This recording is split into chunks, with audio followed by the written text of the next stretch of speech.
Hello, everyone. Welcome back. Hope you're well.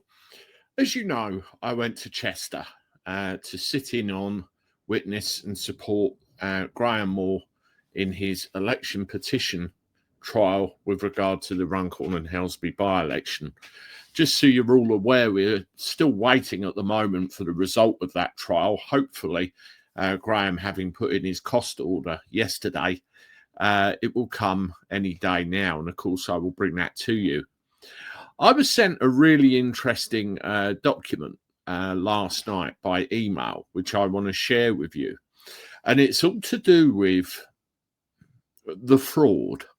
You know, if fraud took place, at what point did it take place? Where in the system did it occur? And I thought it was very interesting and a bit thought-provoking. So I wanted to share that document with you, and I'm indebted to the person that sent it to me. Here it is. Now, how to rig an election.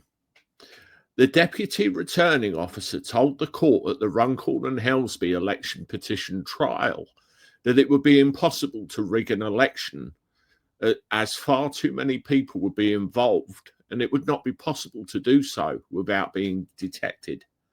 So how do you rig an election? You find the point of minimum contact. It's quite logical, really, isn't it?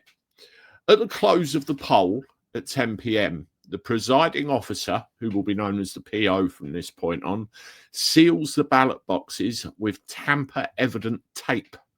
They then complete the ballot paper account, which is an accurate tally of issued ballots, those which are spoilt, and those left unused, giving a total number for each box. They also prepare various statements and lists to include voters assisted by companions for disabilities, votes marked by PO, e.g. for illiterate voters, postal votes delivered, the tendered votes list and the correspondence number list links various numbers to ballots. All these documents are sealed in an envelope, marked electoral register finalised, and delivered alongside the ballot boxes to be opened by the returning officer, who will be known as the RO from this point on, for verification purposes. The PO is observed at all times by other clerks, members of the public, candidates, and their agents. At the counting station, the DRO, it's the Deputy Returning Officer, described the mini-count process at the Runcorn and Helsby by-election in the following way. 10 counting tables were set out in a rectangle around the room.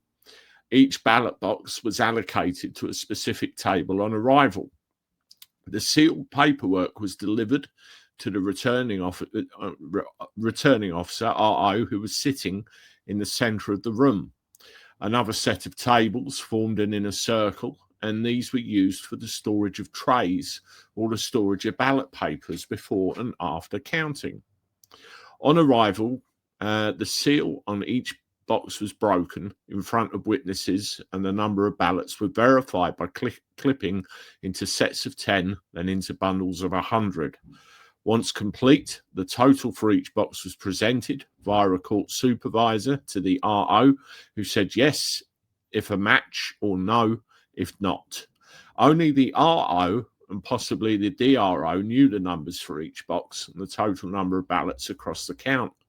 Once verification was agreed, the ballots were then mixed in a central location to maintain secrecy. It's unclear why this purpose was served. That end bit, they said they had a big mixing box where they just chucked everything in. So again, why, we don't know. The DRO explained that after the mixing, the ballot papers do not move around the room for security. They are only removed from their allocated table if considered to be doubtful. They are then taken to the RO for a decision, and an IOU is left at the table in their place. So bear in mind, what they're trying to do is minimise the movement of these ballot papers, and if they have to remove them, they leave a slip in place saying, "We owe you one ballot paper." In Runcorn and Helsby, the votes were first sorted into 5 trays, one for each of the main parties, Labour, Conservative and Reform, one tray for all the other votes, and one tray for a doubtful ballot paper. The votes for each candidate were clipped into 10, then into bundles of 100. This process was double-checked by colleagues sitting alongside. Flick checks were used to assure that all the votes in a bundle were for the same candidate. Flick check being the bone of contention, just flicking the corners, which we came to with, this thing to do with the recount. The DRO explained that once all the ballots were counted, the totals went back to the head numerator, but did not give a name for this person. In many instances, the head numerator is also the returning officer or a person appointed by the returning officer. The head numerator or returning officer then enters the totals onto a spreadsheet. In Runcorn Helsby, the RO was Stephen Young. The completed trays were then stored in this central area while the other candidate ballots were counted.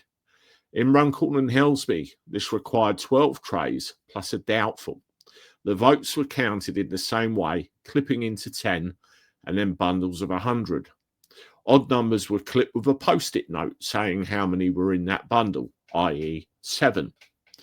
The counting is checked and double-checked while candidates and agents are free to look on. The final tally is then taken to the head numerator or RO for entry on the spreadsheet. The RO determines the validity of doubtful votes, such as sport papers, or when more than one cross appears. Candidates and their agents are invited to observe this process. Once the count is complete, the votes stay in the named candidate trays spread out across the room. The votes are not collected into one place where observers could estimate their total. The total number of votes on the spreadsheet should match the total number of ballots at verification and match the paper trail of votes collected by the count supervisors for each table. It's not clear whether there is a check at this stage by someone other than the RO or head numerator. Yeah, it's a good point. Who was the head numerator? The RO uses the spreadsheet figures to announce the outcome of the vote. The spreadsheet is now accepted as an accurate record.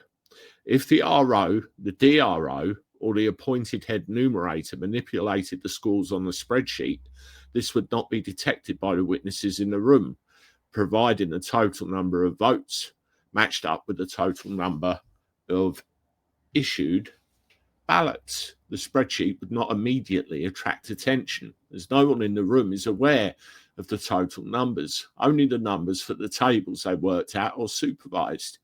The check and balance to prevent such fraud would be the supervision of the DRO and the paper trail of numbers from each table back to the RO. The numbers here would not match if this spreadsheet had been altered.